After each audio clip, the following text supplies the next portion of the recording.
নমস্কার সকলকে। আশা করছি আপনারা সকলে ভালো আছেন। আপনাদের আশীর্বাদে আমরাও ভালো আছি। তো 1 ডিসেম্বর মানে 31 ডিসেম্বরে আপনারাও কিন্তু এরকম একটা পঞ্জি কেক বানাতেই পারেন। তার জন্যে শিখে রাখুন।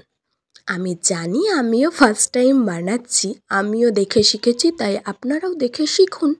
শিখতে কোনো অসুবিধা নেই, আর শেখার কোনো বয়সও নেই।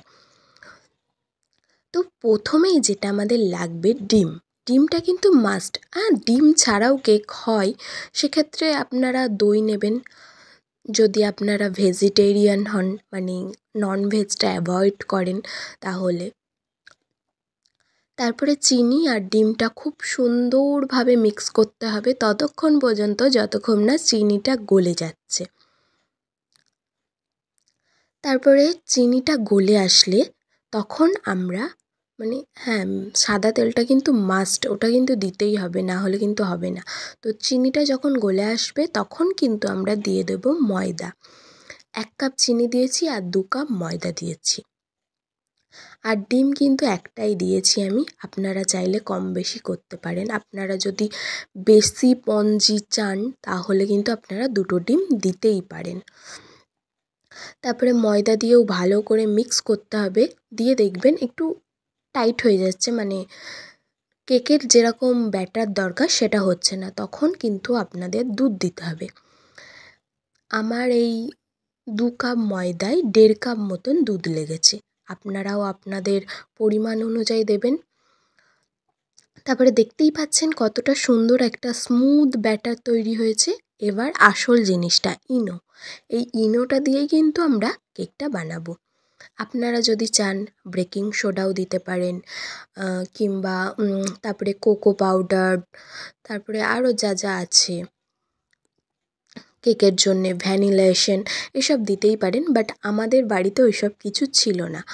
আর একটা টিপস আপনারা জেনে রাখুন, বা আপনাদের জানলে হয়তো উপকার হতে পারে পরবর্তীতে। এই যে কাগজটা যেটা আমি দিয়েছি তেল ব্রাশ করে, কাগজটা কিন্তু আমার একটু ছোট হয়ে গেছে, তার জন্যে কিন্তু আমি একটু পরে প্রবলেম হয়েছে। তো আপনারা কিন্তু কাগজটা অবশ্যই বাটির মাপে দেবেন, মানে বাটির সমান সমান যাতে হয়, বাটির কোনো অংশ যাতে ফাঁকা না থাকে। তারপরে আমি একটা পাত্র গ্যাসের ওভেনে প্রিহিটের জন্যে কিন্তু 10 থেকে 15 মিনিট রাখবেন, ভালো করে গরম হয়ে যাওয়ার জন্যে। কোনো জল টল কিচ্ছু লাগবে না, জাস্ট এরকমভাবে বসিয়ে দেবেন, দিয়ে ঢাকনা দিয়ে দেবেন। এই 40 থেকে 45 মিনিটের মধ্যে আপনাদের কেক কিন্তু রেডি হয়ে যাবে। আর ভুলেও কিন্তু গ্যাসের আঁচ বাড়াবেন না, মানে একদম লো রাখবেন। আমি একটু ওস্তাদি মেরে বাড়িয়েছি, আর আমার একটু নিচে মানে একটু কালো কালো হয়ে গেছে। তো আপনারা কিন্তু সেই ভুলটা করবেন না। আদারওয়াইজ আমার কেকটা প্রথমবার বানিয়েছি, সেই হিসাবে খুব ভালো হয়েছে। আপনারাও কি দেখলে হবে, বাড়িতে বানাতে হবে তো চটপট রেডি হয়ে যান। আর খুবই কিন্তু অল্প উপকরণ দিয়ে, ঘরে থাকে সমস্ত উপকরণ দিয়েই করেছি, শুধুমাত্র ইনোটা একটু দোকান থেকে নিয়ে আসলেই কিন্তু হয়ে যাবে। তো এখনও বসে আছেন কেন, চটপট রেডি হয়ে যান আর বানিয়ে ফেলুন এরকম কেক। আজকের ভিডিওটা যদি আপনাদের ভালো লেগে থাকে, লাইক কমেন্ট শেয়ার করতে ভুলবেন না। আজ আসি, আবার দেখা হবে নতুন কোনো ভিডিওতে। ততক্ষণ সবাই ভালো থাকবেন, সুস্থ থাকবেন।